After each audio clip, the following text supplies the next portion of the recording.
Dairo Antonio Usuga, better known as Antonio, was seized after a joint operation by the Army, Air Force, and police on Saturday. The government had offered an £800,000 reward for information about his whereabouts, while the US placed a $5 million bounty on his head. President Ivan Duque hailed Antonio's capture in a televised video message. "This is the biggest blow against drug trafficking in our country this century," he said. "This blow is only comparable to the fall of Pablo Escobar in the 1990s. Antonio was captured in his rural hideout in Antioquia province in northwestern Colombia, close to the border with Panama.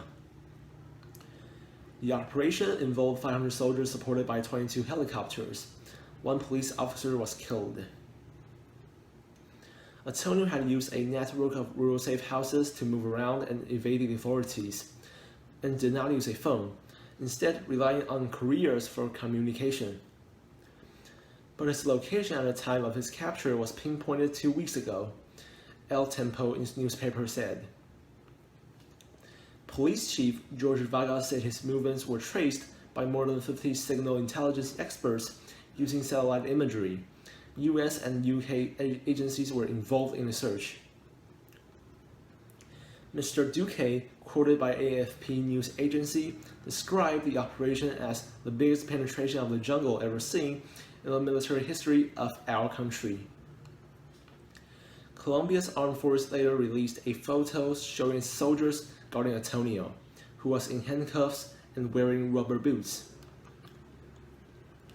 There have been several huge operations involving thousands of officers to capture the 50-year-old in recent years, but until now none have been successful. Antonio became the head of the Gulf clan, previously known as the Usuga clan, after its previous leader, his brother, was killed by police in a raid on a New Year's Eve party almost 10 years ago. Colombia's security forces label the gang as the country's most powerful criminal organization, while the authorities in the US describe it as heavily armed and extremely violent.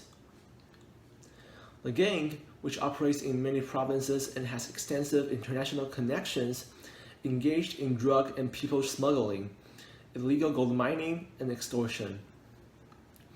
It is believed to have about 1,800 armed members, who are mainly recruited from far-right paramilitary groups.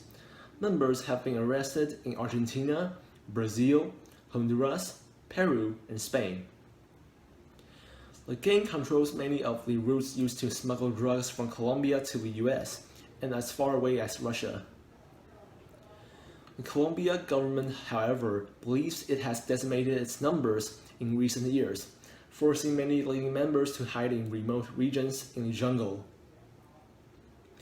Antonio now faces a number of charges, including sending shipments of cocaine to the US, killing police officers, and recruiting children. He was indicted in the US in 2009 and faces extradition proceedings, which could see him eventually appear in court in New York.